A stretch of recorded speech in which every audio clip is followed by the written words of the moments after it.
Good morning, আমি ঝর্ণা, ঝর্ণার kitchen. আজকে একটা রেসিপি করে দেখাবো।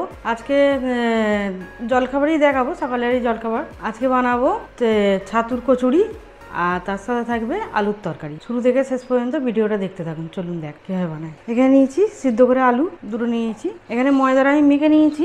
এখানে রেগুলার যেটা ময়দা মাখে সেটা আমি মেখেছি। তেল দিয়েছি, নুন দিয়েছি, আর চিনি দিয়েছি অল্প অল্প, আর তার সাথে জোয়ান দিয়েছি। জোয়ান দিয়ে মেখে রেখে দিয়েছি। আমি এটা 1.5 ঘন্টা মতো মেখে রেখে দিয়েছি। একটু মেখে রাখলে ভালো হয়। আমি ভিডিও করার আগে মেখে রেখে দিয়েছি। 1.5 ঘন্টা হয়েছে। আমি চাপা দিয়ে রেখে দিয়েছি। আর এখানে প্রথমে আলুর তরকারিটা আমি করে নেবো। এখানে অন করে দিলাম, দিয়ে দেবো পরিমাণ মতো সরষের তেল। তেলটা গরম হোক। এখানে আদা নিয়েছি, গ্রেট করে নিয়েছি আদা 1 চামচে দিলাম। শুকনো লঙ্কা দেবো, একটা শুকনো লঙ্কা দিলাম। দিয়ে দেবো 1/2 চামচে 5 ফোড়ন, আর দিয়ে দেবো একটা তেজপাতা। একটু ভেজে নেব।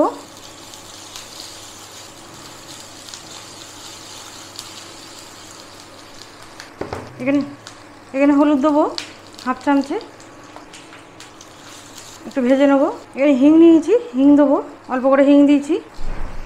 ভালো করে মিশিয়ে নেবো। এখানে আলু নিয়েছি, আলুগুলিকে কেটে নেবো। সিদ্ধ করা আলু একটু ছোটো ছোটো করে কেটে নেবো। ভালো করে মিশিয়ে নেবো। পরিমাণ মতো নুন দেবো। মশলার সাথে ভালো করে মেশানো হয়ে গেছে। এবার একটু জল দিয়ে দেবো।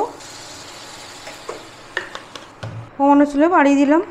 আর এটা একটু মিষ্টি মিষ্টি খেতে হয়, একটু চিনি দিয়ে দিলাম। 1/2 চামচে 1/2 চামচে চিনি। ভালোভাবে মিশিয়ে নেবো। এটা ততক্ষণ হোক। এখানে আমি এটাকে রেডি করে নেবো পুরটাকে। এখানে ছাতু নিয়েছি, ছাতু দেবো পরিমাণ মতো ছাতু। 1/2 চামচে হিং, লঙ্কা দেবো 1/2 চামচে, অল্প করে চিনি দেবো সামান্য, নুন দেবো পরিমাণ মতো। সবগুলি নিয়ে এবার মিশিয়ে নেবো ভালো করে। অল্প করে জোয়ান দেবো, এই চামচে 1/2 চামচে জোয়ান দিলাম। ভালো করে মিশিয়ে নিলাম। এবার অল্প অল্প জল দেবো। একটু হাত দিয়ে এটা করতে হবে। আর একটু জল দেবো। এরকম করে নিতে হবে, খুব বেশি না, এরকম হবে। এটা এবারে দেখে নেবো আলুর তরকারিটা। এটা এবারে হয়ে গেছে, এরকম হবে। একটু ঝোল ঝোল করবো, খেতে বেশ ভালো লাগে। এবারে বন্ধ করে দিলাম। এবার তখন পাশে থাক। এবার আমি কড়া বসাবো। এখানে কচুরি ভাজার জন্য সাদা তেল নিয়েছি, সাদা তেল দিয়ে দেবো।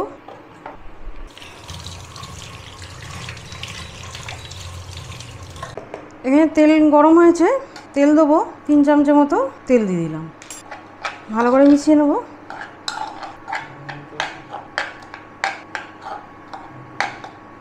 এখানে ভালো করে মেশানো হয়ে গেছে আমার। এবার এখানে লেচি কেটে নেবো। তেল দিয়ে রেখেছিলাম, একটু বড় বড় হবে, খুব ছোটো ছোটো করবো না, এরকম সাইজে করছি।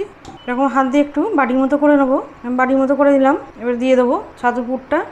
এইভাবে মুখটাকে নেবো, এরকমভাবে মুড়ে দেবো। একটা আমার রেডি হয়ে গেল। আবার এইভাবে বাটিগুনি করে নেবো, আবার পুরো দিয়ে দেবো। এইভাবে মুখটাকে নিয়ে এরকম মুখটা বন্ধ করে দেবো। সবগুলো এইভাবে করে নেবো। অল্প করে ময়দা দেবো, হাত দিয়ে এরকম চাইরে দিতে হবে যে পুরটা দিয়েছি, তাহলে চারিদিক হয়ে যাবে। এবার হালকা হাতে মেলে নেবো। আর একটা বেলা হয়ে গেল। আবার এইভাবে ফের ময়দা ছড়িয়ে ফের হাত দিয়ে এরকম করে নেবো, চাইতে দেবো। ফের হালকা হাতে ফের বেলে নেবো। খুব বেশি পাতলা হচ্ছে না, মোটা করেই হবে এটা। আবার একটা বেলা হয়ে গেল। ঠিক আছে, এবারে কচুরিটা দেবো। সবগুলি বেলে নিয়েছি। এইভাবে গোল্ডেন কালার করে ভেজে নেবো। খুব সুন্দর ফুলেছে। এটা হয়ে গেল, তুলে নেবো। তেল ছেঁকে তুলে নেবো। খুব সুন্দর ফুলেছে। আবার একটা দিয়ে দেবো। এইভাবে সব গোল্ডেন কালার করে ভেজে নেবো। এবারে এটাও ভেজে নেবো। সবগুলি আমার ভাজা হয়ে গেল। এটাও গোল্ডেন কালার করে ভেজে নেবো। সবগুলি আমার রেডি হয়ে গেল। তুলে নেবো, বন্ধ করে দিলাম। সবগুলি খুব সুন্দর ফুলেছে, খেতেও খুব ভালো হয় এই আলুর তরকারিটা দিয়ে। অবশ্যই আপনারা ট্রাই করবেন। ছোটো থেকে বড় সবাই পছন্দ করবে। খুব সুন্দর সব ফুলেছে।